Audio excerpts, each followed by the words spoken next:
Welcome very, very much to this segment of Conversations, where I'm pleased to welcome to the program Abdeen Abed. And Abdeen is, let me read from the card, is involved with an organization chaired by Ramsey Clark, and the organization is called the International War Crimes Tribunal Commission of Inquiry into U.S. war crimes in the Middle East.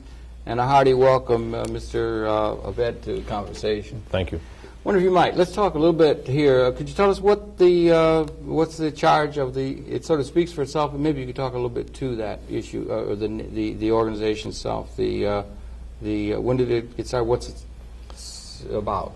Well, the Commission of Inquiry into U.S. war crimes in the Middle East was founded after the end of the war, because we in the Coalition to Stop U.S. Intervention in the Middle East felt that what the U.S. and its allies have done in the Middle East, in Iraq and the Gulf, is war crimes of horrendous magnitude. And in light of the total media blackout and the disinformation that was being put out by the U.S. government and its allies as to this war and how it was carried out, we felt that it is of utmost importance for the sake of the people of the Middle East, for the sake of humanity, that this episode should not be buried in the pages of history. And the Commission of Inquiry was formed to investigate and collect evidence and proofs of what the U.S. did in the Gulf and in Iraq,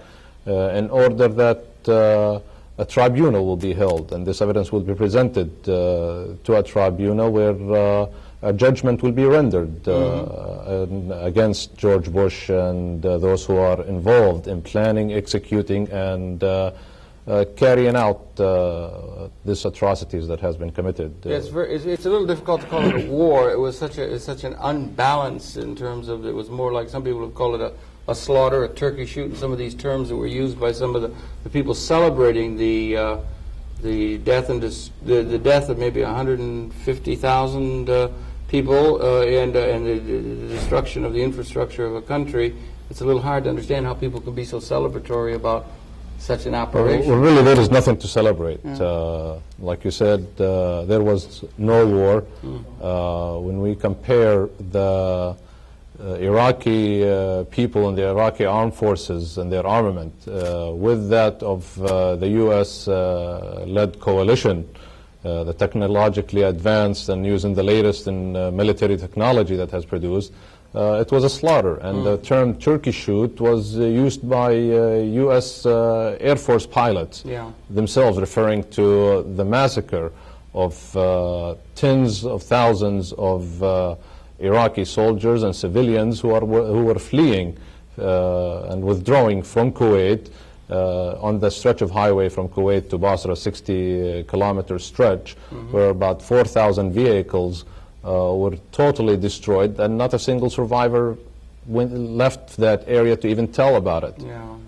So there was no war. It was the Iraqis were defenseless, basically. It was a defenseless country in light of the kind of armament and weapons of destruction that was used against them. We used everything that we had in the U.S. arsenal, short of nuclear weapons. Yeah, it was obscene, and even the President of the United States and even the head of state of Israel were openly at that level, not obliquely, but we're talking about the use of tactical nuclear weapons, which made my blood run cold, that the people endowed with such tremendous military advantage and technological advantage and the possession of these terrible weapons were actually would use them, would talk about the practical use of these things.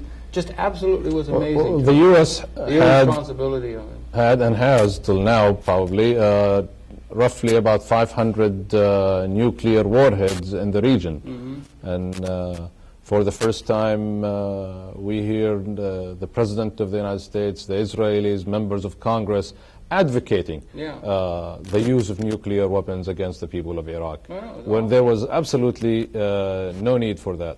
First, this war. If the fellow in the saloon is saying nuke 'em or something, that's one thing. But to have the president and the head of the state absolutely, talk because a policy option. That goes to strengthen our position and the point of view that this war that was carried against Iraq was not for the liberation of Kuwait and was not for the destruction of the Iraqi military or the destruction of the Iraqi government and the destabilization of the Iraqi government.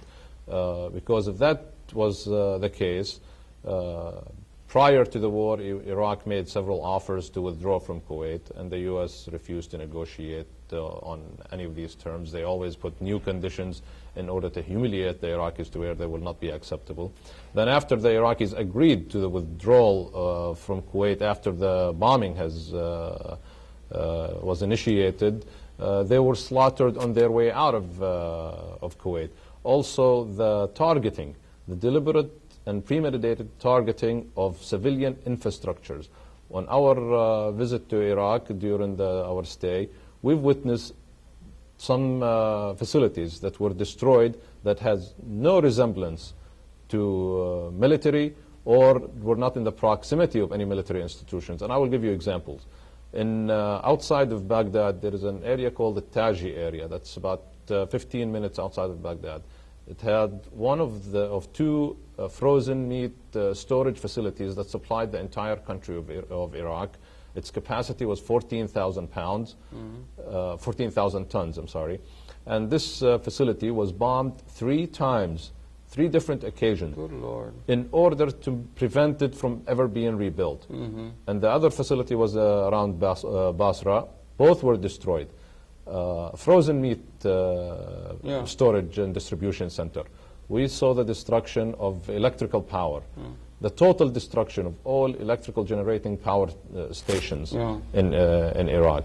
The destruction of 61 bridges in Iraq out of 80 bridges in the country. That's in a country of rivers where civilian transportation and civilian movement is absolutely essential for it to have these bridges. Were knocked out. And they were all destroyed in a way that they cannot be repaired.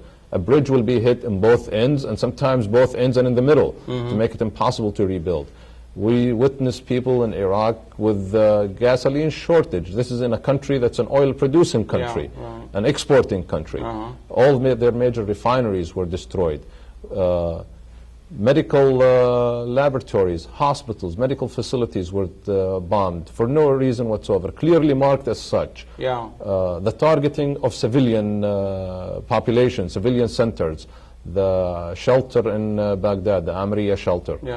It was clearly a civilian shelter, bomb shelter. 1 of 30 in Baghdad. And a good deal of that bomb, what do you call it, that ordnance that was dropped was not so smart. It was just bombs, and there was a great deal of civilian damage, more than we've ever been led to, been able to see here as far as the American It's also important to realize that the smart ordinances that they used, the so-called smart bombs, were targeting civilian support systems. Yes, that's right.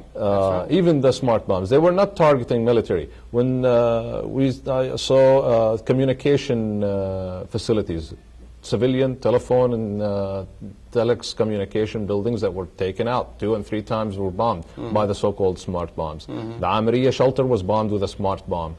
1,500 people perished in that shelter. And we traveled in Iraq freely. We traveled around the Amriya shelter. We visited homes of survivors who were not in the shelter, but their family members were in the shelters. And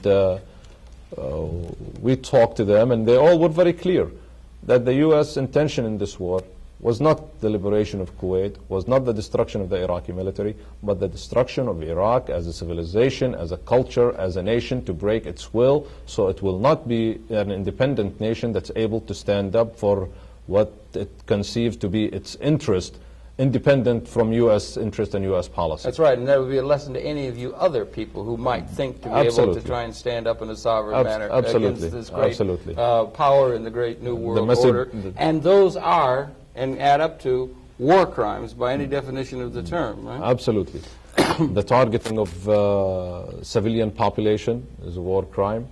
The targeting of withdrawing troops is a war crime. The infliction of damage to the economy of a country, the sanctions in itself, the way the U.S. orchestrated this so-called coalition against Iraq, by bribery and by threat and by buying heads of states is a war crime in itself, war crime against peace. There is several areas that we are looking into. For example, the people of Yemen.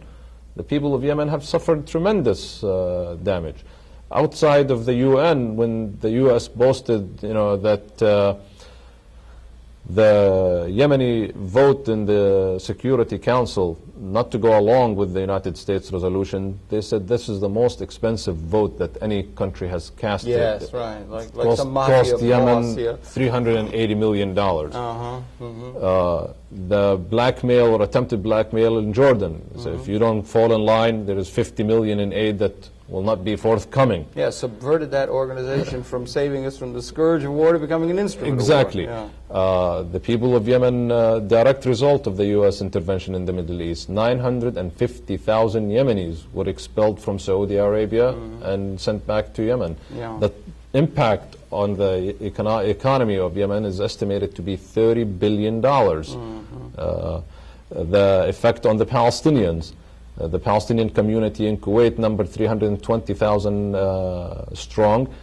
Community that has built Kuwait out of its hard sweat equity, absolutely, labor, and in return, the remaining 170,000 Palestinians in Kuwait who remain now are being targeted by the Kuwaiti feudal ruling family, the Sabah family, under the guidance and direction and supervision of U.S. personnel, and we were able to document that from people who were in internment camps, in prison, who were tortured by Kuwaitis and Saudis under the direction and direct supervision of U.S. military personnel in these... And without belaboring it, those Palestinian peoples have no homeland to go back to. Absolutely. Without belaboring because that's a whole other fact. program which is well worth And this is also part of the continuation. We see that no sooner has the bombing stopped than the U.S. Charging or pushing full speed ahead with the James Baker trips to the Middle East, trying to solve the Palestinian question in accordance with U.S. and Israeli interest and U.S. and Israeli plan to empty, to liquidate the Palestinian national question. They're trying to enforce a solution or force a solution on the Palestinians that the Palestinians have not accepted for the last 25, 40 years. Part and parcel of an arrogance of power represented by the Western powers in a sense in that part of the region which continues and which we all have to address. Now, we have some footage that we're going to show the people in the audience here, and one of them is that you and some of the people made a fact-finding investigative tour, and that's the first piece we're going to take up here. Maybe you could set it up for us here. You were in Iraq and you were in Jordan. Maybe you could set up what was your charge and who was involved, and maybe you could set up this piece of film that we have up. We went to Iraq to document what the U.S. and its allies have done in the areas. And we were given free hand to travel and interview and witness whatever we wanted, basically. When were you there? We were in Iraq from the 4th of April to the 13th. Okay, so this is recent, relatively recent of the situation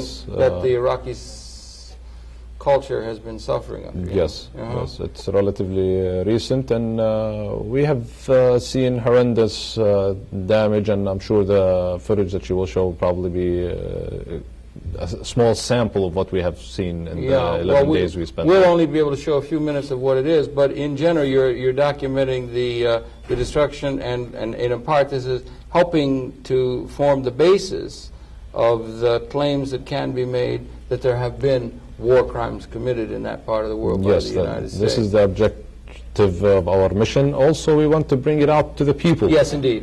Because in light of the total media blackout, as I said earlier, and the major media accepting for itself the role of being a mouthpiece for the Pentagon and a source of disinformation, we feel it is very important that the truth gets out to the people through the hearings that we have set in various parts of the country and various parts of the world. Okay, that's going on, but we'll go to the tape now then. If we could set it up in the studio, we have this tape of some footage of he and some of the people that were involved in the investigation of Iraq back in early April of this year, just recently. So that tape, set it up in the studio, please. We'll run that, and we'll come back, and we'll then talk about the tribunal, right? Okay. So let's run that tape now then, please. Thank you.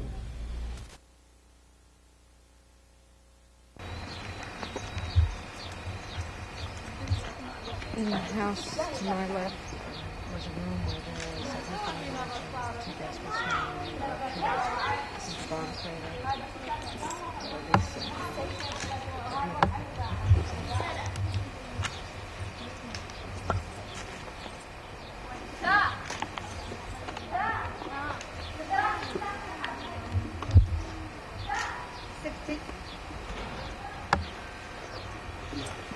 طبعا ما يطلع نهد لابد ان نهد هذا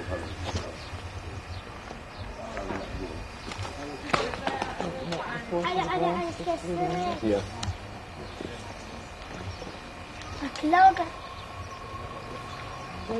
انا رحت شاشي انا رحت طلعنا كلهم هذا مراتنا والله عاد ما ادري احنا طلعنا لقيناه المركز لا مو بالمركز المركز مجموعة بوش ضربت المعمل والناس كانت في وضع مفاجئ فهرعوا إلى الأماكن المختلفة كضربات كانت الضربة الأولى كانت على بداية مصنع الغزل وسقطوا عندنا شهيدين من النساء. Planes came, short-push planes at noon while people were in the midst of work, and they hit three places. The first hit was the spinning mill, and two fell martyrs, and two women workers actually. The rest of the people were panicked and started running to various places and directions. ثم جت الضربة الثانية في الاتجاه الآخر في نهاية البناية اللي هي كانت يسموها تحضيرات النسيج. Opposite the end of the building, which is called an area of preparation for weaving preparation. الضربة الثالثة كان في نهاية المعمل مجمع لمخازن. Was at the end of the plant, which is a center for storage the raw material.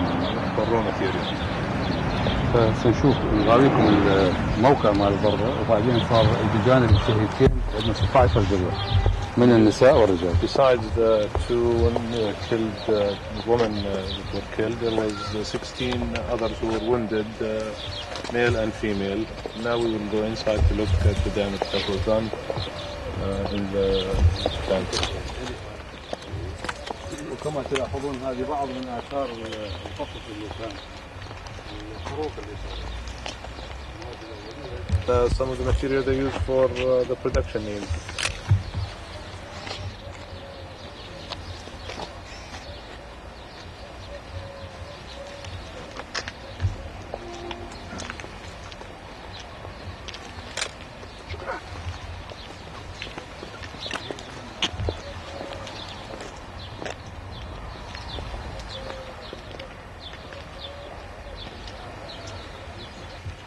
By implicit companies, Italian, and the machine from Platt Cycle, which used to be Platt Brothers, at that time. It's an English company.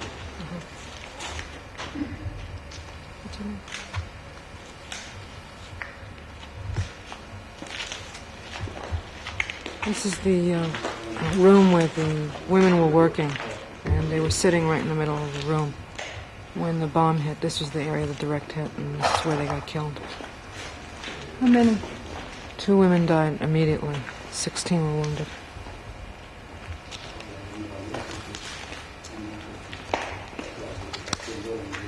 We should get out of the room. Genuine?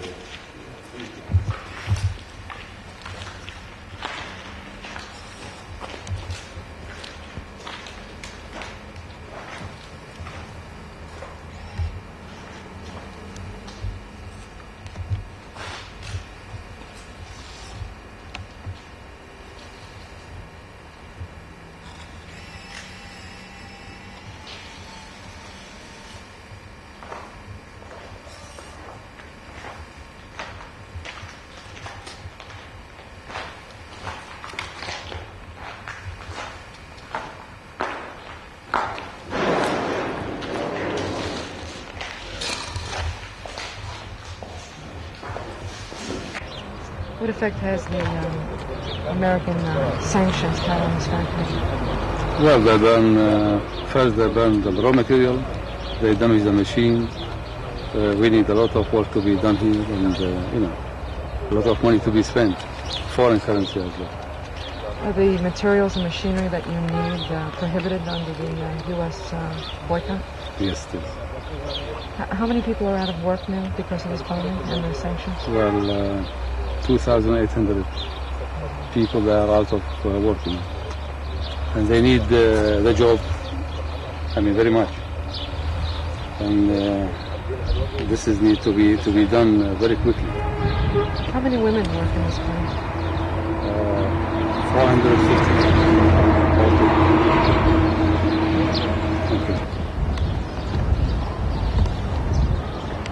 This is the Jamhuriya Bridge in Baghdad, destroyed by Allied forces. It was bombed on the fourth day of the bombing. Both ends of the bridge were bombed.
If you would describe the child's condition while she was filming. Yeah, sure. This child, you can see, and I think he's miserable for any human, And medical staff, they know this is acidotic and he is dehydrated and he is definitely, and anuria, definitely he is a case of renal disease. And it's referred from Najaf district, or Najaf government, I think. Sorry for my language. Yes, for Najaf city, because there is lack there of the hospital care, right, which is blood urea, potassium, and sodium. These are, I think, the medical staff, they know what I mean, which is very simple test, should be done in this big hospital. And I sent for this investigation, and you can see this test not done here because our special circumstances. Yeah. Is there any means of treating this child at all? Sure, I will help him. Just I suppose he got high blood urea, he is acidotic, and his potassium is shooting up, as my clinical judgment.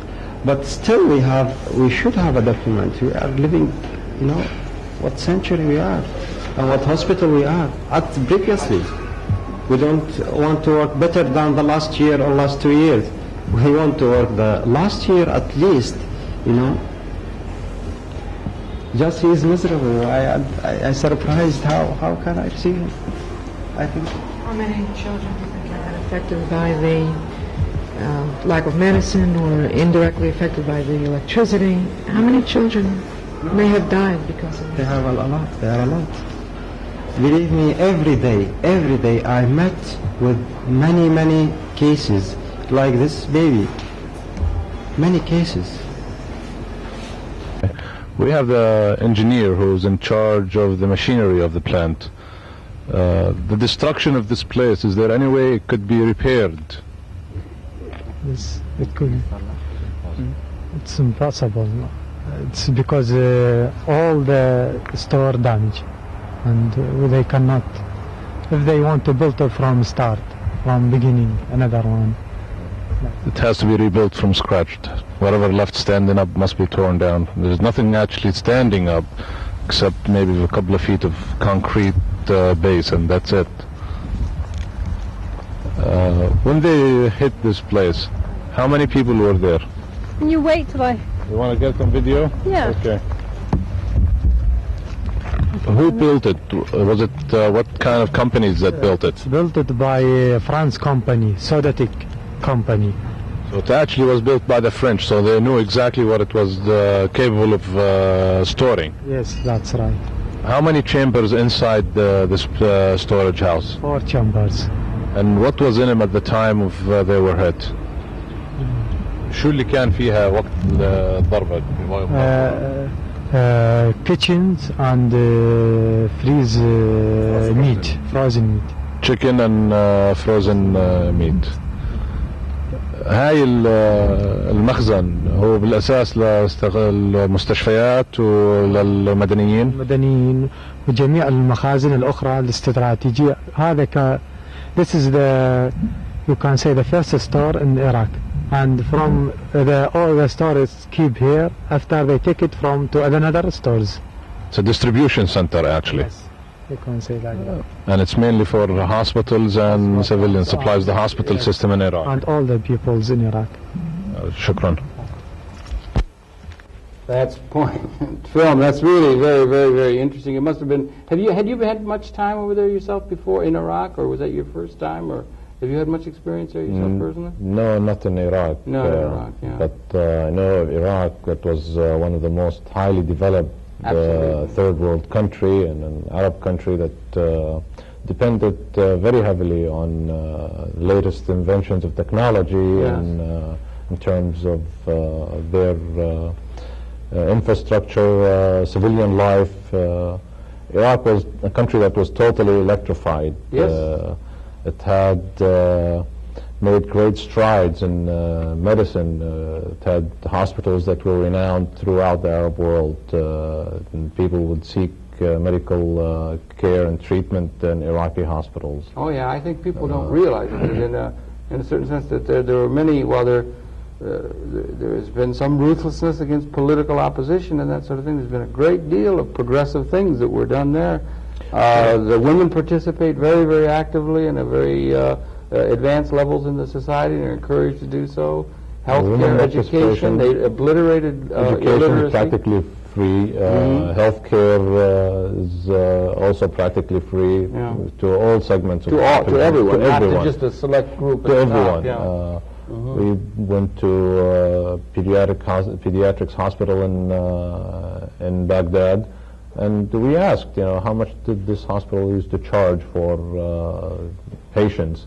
And there was 1 Iraqi dinar per day, regardless of what the treatment was or the medication that was necessary. And this was a hospital that had in it the most highly advanced medical technology. And what was disheartening is to see in this hospital, it's a pediatrics hospital, to see infants in incubators that were not working because of lack of fuel.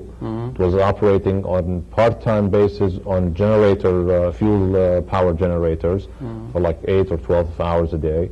To see a premature infant in an incubator that was not operating, an IV machine, computerized IV machine standing idle next to the infant because of lack of spare parts due to the embargo for 8 months. And for that we bear responsibility. And to see the mother of that infant standing there with a candle in her hand, trying to maintain the temperature of that premature baby that weighed approximately 2.5 pounds.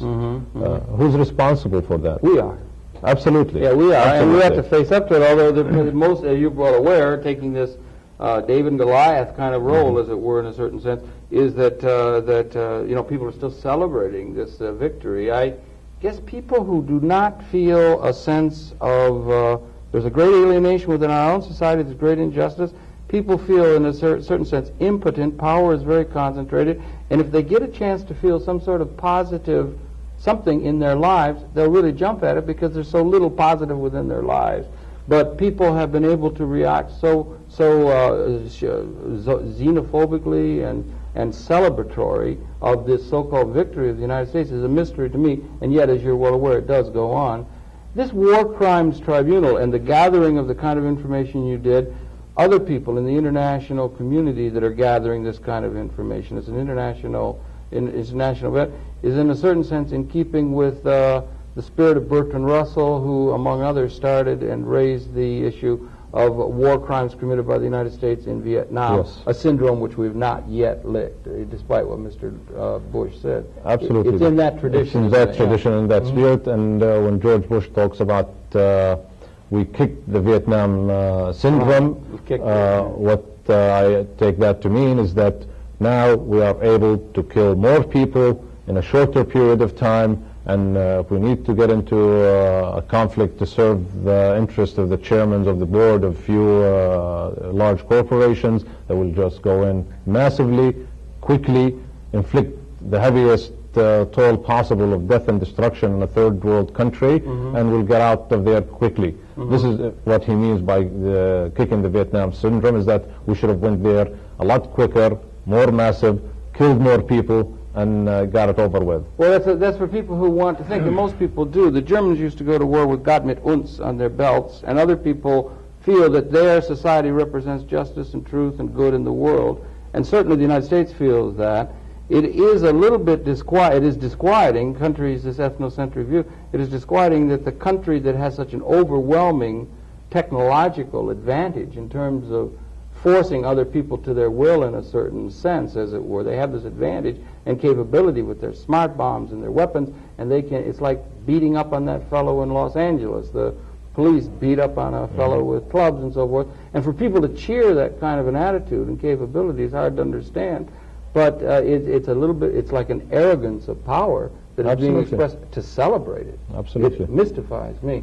But in any event, if we could, we'd like to just say, you have this war crimes thing. Ramsey Clark and others have started. Maybe you could just address that, and we'll set up some of the film footage of an event that was carried on here in New York City to begin to try and redress the issue. What we are doing, address and redress. What we are doing with the information and the documentations that we have collected and that we are collecting is taking it across the country to meetings similar to the one that was held in New York on the 11th this past Saturday, and presenting it to the public and to the media and to whoever wants to hear. These are a series of hearings. We anticipate that before it's all over, we would have hearings in approximately 100 cities across the country to bring the truth to the people of this country. Because we feel the reason for the celebration, in part, is due to a great part to a lack of information and to the disinformation that the public has been subjected to, the propaganda of the White House and the Pentagon. Very much a part and parcel of the whole operation. It is absolutely, it is a crime in itself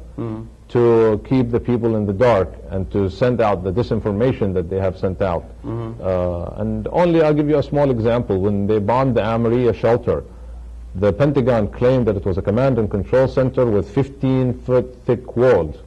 Well, I was inside that shelter, and I looked and I measured the wall of that where the bomb has actually penetrated, and it could not be more than 125 to 160 centimeters at the thickest part. And that's a far cry from 15 foot. They had videos there where they showed the children inside that shelter. But if I may, I understand, right? Yeah, I know. But the thing is, this hearing that we're seeing was on, what was it, the 11th, right? That was on the 11th of May. It's held in New York City, and it's people talking, and the first officials starting up of this international. We will have, like I said, across the nation in approximately 100 cities in this country, as well as we have already set up hearings in other parts of the world, in Brussels, in Canada. There is a hearing on the 15th and the 16th in Toronto and Montreal in Canada.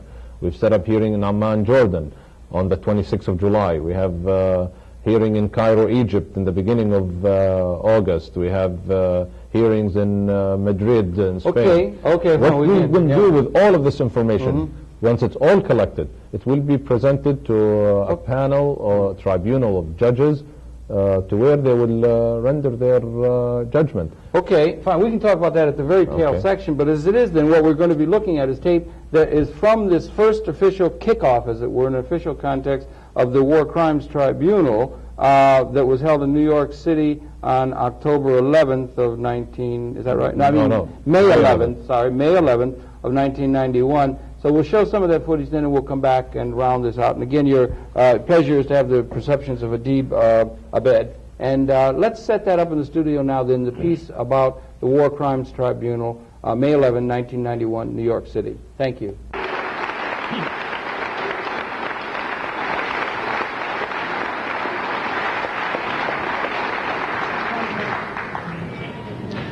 We've got a lot of work to do, so we better get started. I'm a lawyer, and therefore, according to Franz Kafka, never very far from evil. I don't happen to share his philosophy of evil. I do recognize that nearly all lawyers are involved in misery, and that human rights lawyers are involved constantly in human tragedy. This commission is involved in the greatest tragedy that afflicts our species, war. It seeks to do something that has never been done before, but that is imperative to survival of life on the planet. And that is to hold governments that wage wars of conquest against others accountable to the people for their conduct. All governments, now and forever hereafter.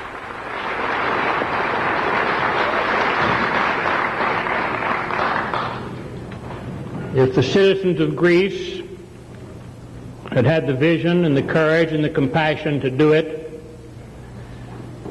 after the destruction of Milos, where all the men were killed and all the elderly and children and women were sold in slavery, Athens could have prevailed. They pursued a policy described by Thucydides as one in which the powerful do as they will and the weak suffer as they must. That is a policy that is impermissible by all human standards. Had the people of Rome demanded that their legions not ravage major parts of Europe and North Africa and the Middle East, there might have been peace at the time. The Mongolians contained the Khans so that they could graze in their own pastures. Hundreds of thousands of people who met death at their hands could have raised their children in peace. If the Spanish conquistadores had been contained by their own people, the peers of Cervantes, if they'd just heard the voice of one man, Bartolome de las Casas, whom we should never forget, who said the Indians are human beings as worthy as any Spanish child and must be accorded full human rights, then the tens of millions, because that's the number, that died in this hemisphere as a result of conquest and disease would have been spared. Had the imperial forces of England and France and others respected the rights of the people in Africa and Asia and elsewhere on the planet, rather than wreaking wealth from the sweat of slave labor's brow, if their peoples had demanded accountability by their governments, if they had recognized that they too were victims, not just those who were conquered, all of this long human history of war and violence might have ended.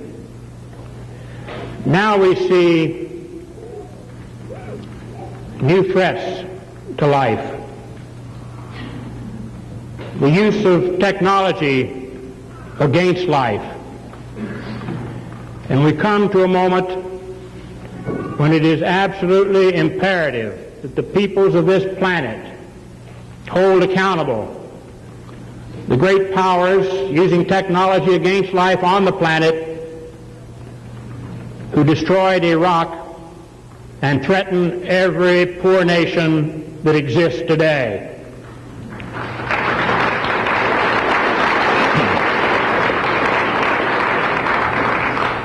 And it's for this reason that these commission hearings, engaging in one of the largest investigations of criminal conduct in history, a process that will take many months and thousands of people on 6 separate continents and hundreds of organizations from scores of nations to examine a single complaint. It's a complaint charging George Bush, Dan Quayle, James Baker, Dick Cheney, William Webster, Colin Powell, Norman Schwarzkopf, and others to be named, with crimes against peace, with war crimes, crimes against humanity and other criminal acts, and high crimes in violation of the Charter of the United Nations.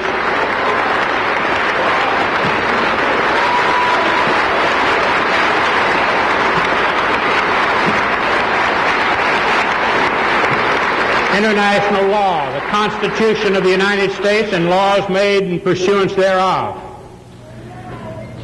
This must be an historic meeting. It's probably worth observing that the historic importance of any meeting doesn't occur in the meeting, but thereafter. Independence Hall would have been soon forgotten if the Brits had won, wouldn't it? The imperative need is that we recognize our role in history from this moment to establish the facts set forth in this charge and bring the transgressors to justice.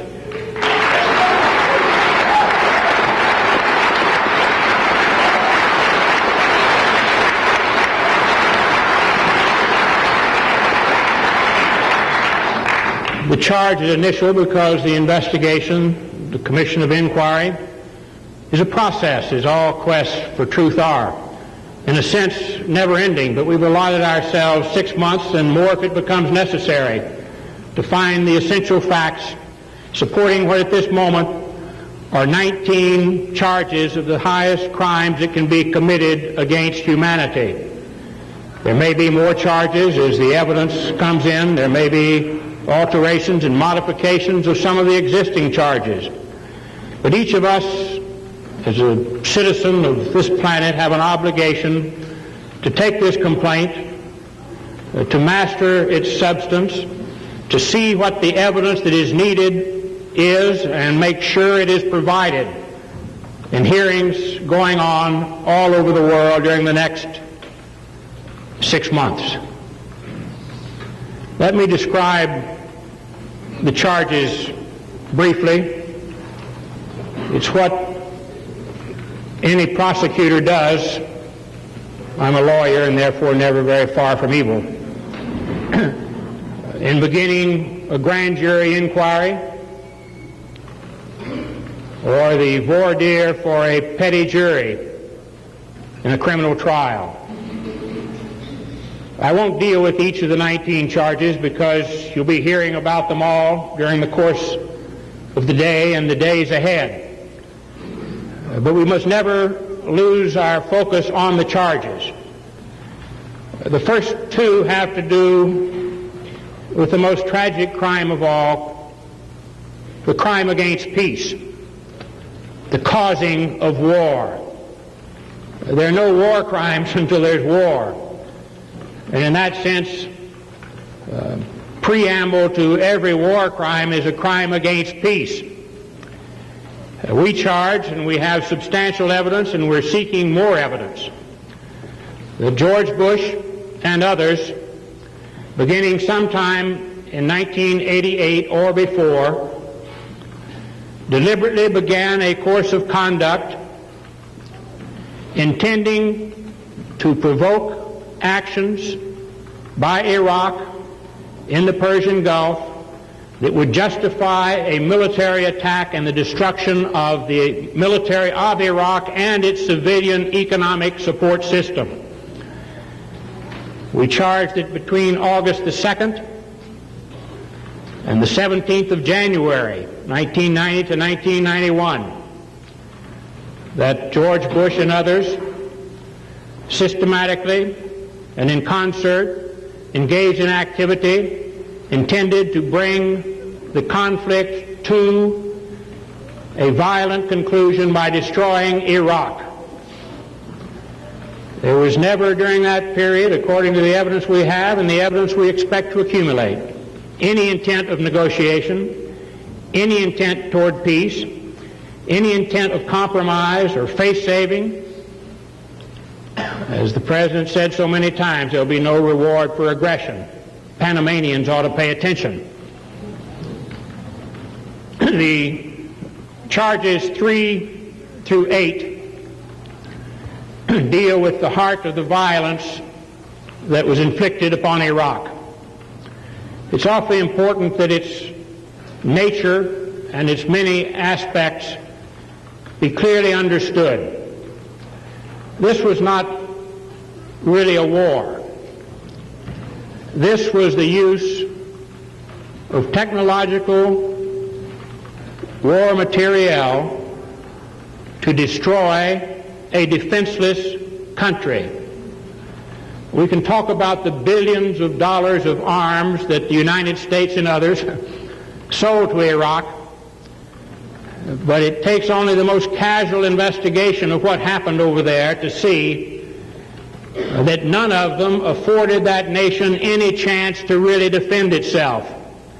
It was destroyed from afar, systematically, without any capability of protecting the lives of its citizens, civilian or military.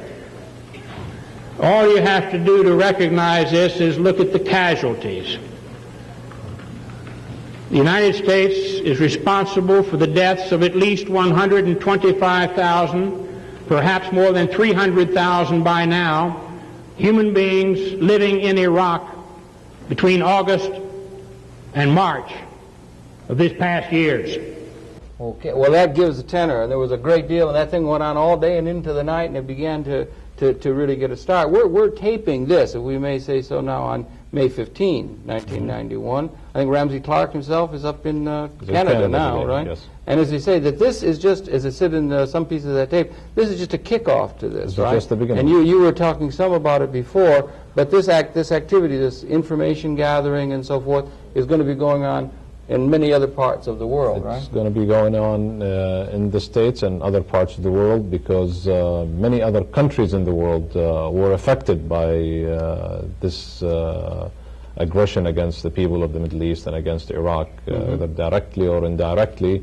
The embargo that's been placed on Iraq and continues is devastating to the Iraqi people and wreaking havoc on them. And coupled with the hearings, and at the same time, simultaneously, we will be carrying an international campaign to have the embargo lifted against Iraq, because unless the embargo is lifted, the people of Iraq are facing catastrophe. There is already reports of outbreak of cholera, diphtheria. Cholera has started, yeah. There has been reports. The problem is that the Iraqi people right now are unable to diagnose, because in order to diagnose cholera, for example, you need an incubator that will work for 24 hours continuously. Right. And they don't have that. You said earlier that they're living in they've got advanced society, advanced technology, and so forth. It might be people in New York City try to realize all of a sudden there is no water, there is no sewage, there is no electricity, and if there are people who are accustomed to living closer to the land, in let's say peasant society, or people who are close to the land, it perhaps isn't so devastating as it is. Imagine, people who are urban people. Imagine in New York City. Yeah. Iraq, Baghdad, for example, is a city of 4 million.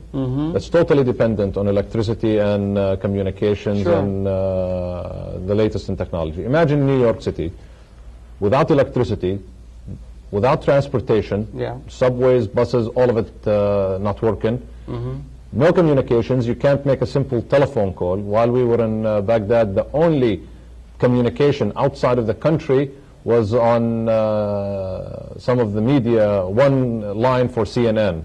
That's the only outside communication, and no internal communications whatsoever. No fuel for heating, no water.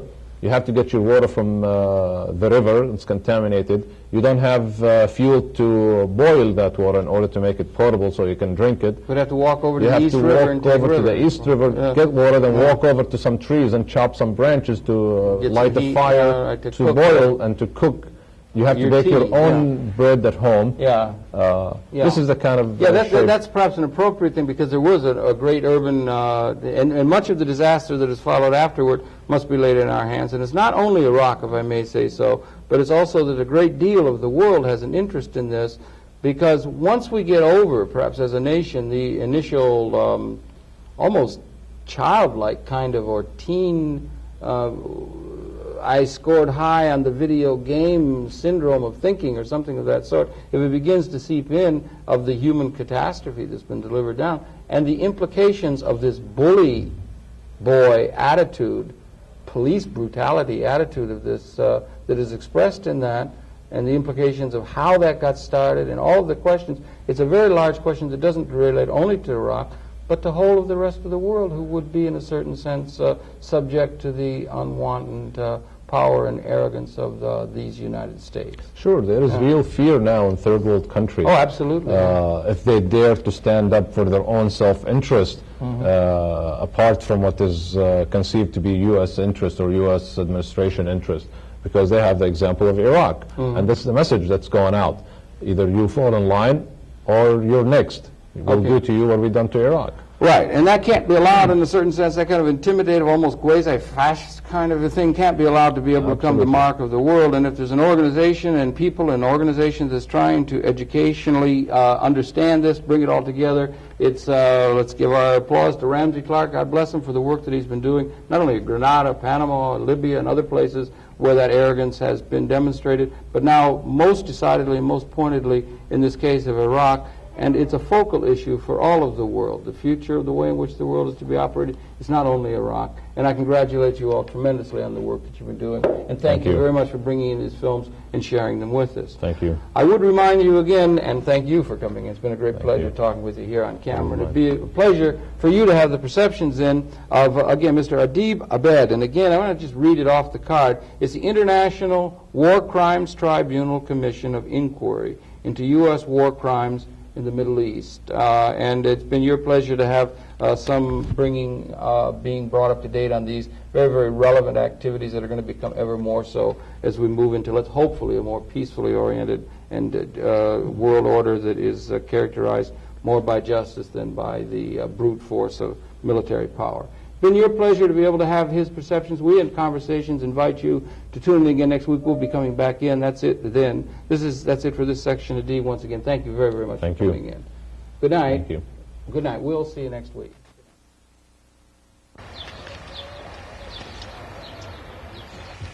By implicit companies in Italy, and the machine from Platt Cycle, which used to be Platt Brothers, at that time. It's an English company. What's your name?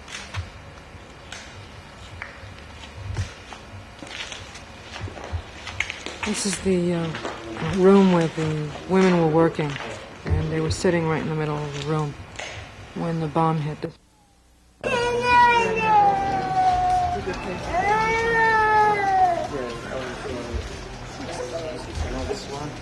Solution, which is available, which is a component of this child solution is citric acid, simple, sodium, potassium, and the mother give this fluid at home. We count according to the body weight, but she could not take this short solution, because all these, they are not present in the pharmacy. Now he is acidotic, he is unwell because he is not taking the medication. The baby.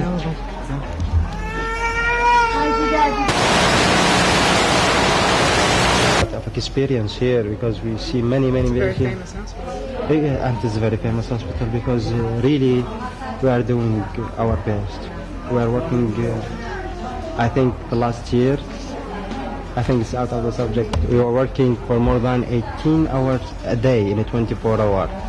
You can imagine how a human being can work daily, which is too much. For 1 year, yes. Did you treat the victims of the bombing here at the hospital? No, I have not received any one of them. They didn't come to this hospital. I think they don't come to this hospital. Problem. But now they are going to the school. All the children, they are crowded. And I just remember how the sanitation in the schools, especially the toilet, they are not well cleaned, and the supply of water as well, it is not well. I think they are crowded. Even they got the disease, the infectious diseases, they are will be more. How do people pay for medical care? They pay a little. Everyone to enter this hospital, you just have half a dinar to get a ticket and to be examined by the doctor and referred here. And every day to stay here, he pay 1 dinar only. He can drink, medication is all free. Supply in the hospital, in Yarmouk hospital. I have seen it by myself.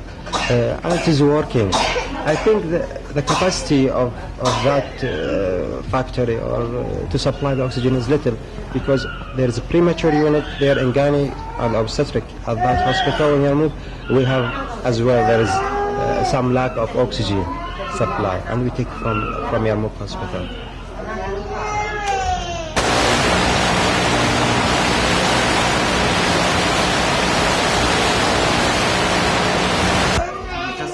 There's 11 wards. With intensive care, we can 12 wards. I think 300. 300 yes, I think.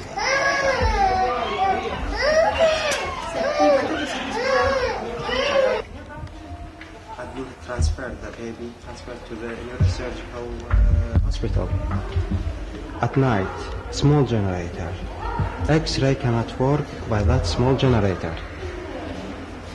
Head X-ray, head injury and X-ray cannot work.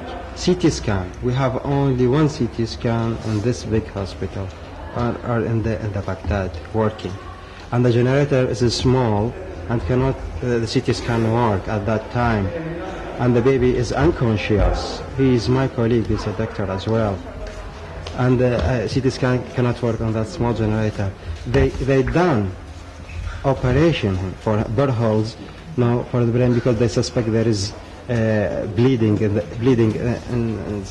the brain, without doing X-ray. Look, neurosurgeon working without X-ray, even simple X-ray, or even without CT scan, to see if there is a bleeding or not. And there was no bleeding, only brain edema.